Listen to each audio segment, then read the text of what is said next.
ಆಗಲ್ಲ. ಆದರೆ ಆ ಮಧ್ಯೆ ಇನ್ನೇನಕ್ಕೂ ಅಪೇಕ್ಷಿಸದೆ ಸಮಾಜಕ್ಕಾಗಿ ನಾನೇನಾದರೂ ನನ್ನ ಕೈಯಲ್ಲಿರ್ತಕ್ಕಂಥದ್ದು ಮಾಡಬೇಕು ಅಂತ ಹೇಳಿದಾಗ ಒಂದು ವಿಚಾರ ಇದೆ, all our talent should goes to others ಅಂತ ಇಂಗ್ಲೀಷ್ನಲ್ಲಿ. ಏನು ಪ್ರತಿಭೆ ಇರುತ್ತೆ ಅದು ಇನ್ನೊಬ್ಬರಿಗಾಗಿ. ನನಗೆ ಆಡೋ ಶಕ್ತಿ ಕೊಡ್ತಾನೆ, ಆ ಹಾಡು ನನಗಲ್ಲ ಬೇರೆಯವ್ರಿಗಾಗಿ ಆಡಬೇಕು. ನನಗೆ ಒಳ್ಳೆ ರೈಟಿಂಗ್ ಕೊಡ್ತಾನೆ, ನನ್ನ ಮಕ್ಕಳಿಗೆ ಅದು ಕಲಿಸ್ಬೇಕು, ಅದು ನನ್ನ ಟ್ಯಾಲೆಂಟ್. ನನಗೆ ಒಳ್ಳೆ ಸ್ಪೀಚ್ ಭಾಷಣ ಮಾಡ್ತಕ್ಕಂಥ ಶಕ್ತಿ ಕೊಡ್ತಾನೆ, ಅದು 4 ಜನ ಬಡವರು ಅನಾಥರು ಯಾರು ದೀನದಲ್ಲಿರ್ತಾರೆ ಅವ್ರ ಮೇಲಕ್ಕೆ ಬರೋದಕ್ಕೆ ಆ ಭಾಷಣವನ್ನು ಉಪಯೋಗಿಸ್ಕೋಬೇಕು. ಹಾಗೆ ನನಗೆ ಒಳ್ಳೇದು ಬರೆಯಕ್ಕೆ ಬರ್ತದೆ, ಒಂದು ಕವನ ಬರೀತೀನಿ, ಒಂದು ಕಾದಂಬರಿ ಬರೀತೀನಿ, ಒಂದು ಸಣ್ಣ ಕತೆ ಬರೀತೀನಿ, ಒಂದು ಲೇಖನ ಬರೀತೀನಿ.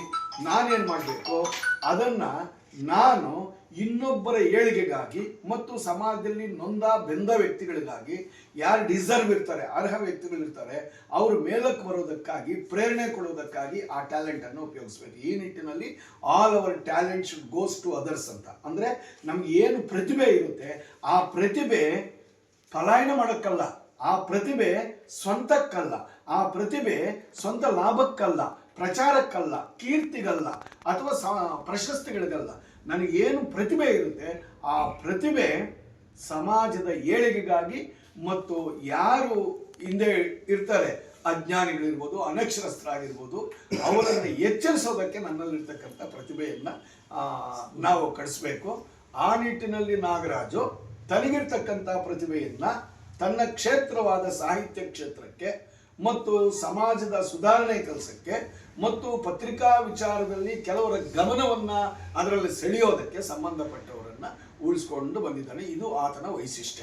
ಅಂತಂದರೆ ತನಗಿರ್ತಕ್ಕಂಥ ಪ್ರತಿಭೆಯನ್ನು ಸಮಾಜದ ಏಳಿಗೆಗಾಗಿ ಯಾವ ವ್ಯಕ್ತಿಗಳಿಗೆ ಅದನ್ನು ಮುಟ್ಟಿಸಬೇಕು ಅದನ್ನು ಪತ್ರಿಕಾ ವಿಚಾರದ ಮುಖಾಂತರ ಮುಟ್ಟಿಸ್ತಕ್ಕಂಥ ಕೆಲಸವನ್ನು ಮಾಡಿದ್ದಾನೆ. ಮತ್ತು ತನ್ನ ನೋವು ನಿಲುವುಗಳನ್ನು ಸಾಹಿತ್ಯದಲ್ಲಿ ಕೃತಿಯಲ್ಲಿ ಅಡಕ ಮಾಡಿ ಅದು ಸಮಾಜಕ್ಕೆ ಮುಟ್ಟುವ ಕೆಲಸವನ್ನು ಮಾಡಿದ್ದಾನೆ. ಈ ನಿಟ್ಟಿನಲ್ಲಿ 2021ರಲ್ಲಿ ಬಹುಶಃ ಆಗಲೇ ಸಾಹಿತ್ಯ ಸಮ್ಮೇಳನದ ಅಧ್ಯಕ್ಷತೆ ವಹಿಸಿದ್ದು ಅಂತ ಕಾಣುತ್ತೆ. ಅದರಲ್ಲೇ ಆತನ ಒಂದು ಕವನ ಸಂಕಲನ ಬಿಡುಗಡೆ ಆಯಿತು, ಕಡಲಲ್ಲಿ ಅಂತ. ಸೊ ಈಗ ಇಷ್ಟು 5 ಕವನ ಸಂಕಲನಗಳು ಮತ್ತು ಇನ್ನಿತರ ಸಾಹಿತ್ಯ ಪ್ರಕಾರಗಳನ್ನು ಮುಗಿಸಿ ಹಾಗೆ ಇರದೆ ಈಗ 2024ಕ್ಕೆ ಹೃದಯ ಸಾಮ್ರಾಜ್ಯದಲ್ಲಿ ನಾವು ಬೇರೆ ಬೇರೆ 1-2-3 ಹೆಸರುಗಳು ಸೂಚನೆ ಮಾಡಿದ್ವಿ.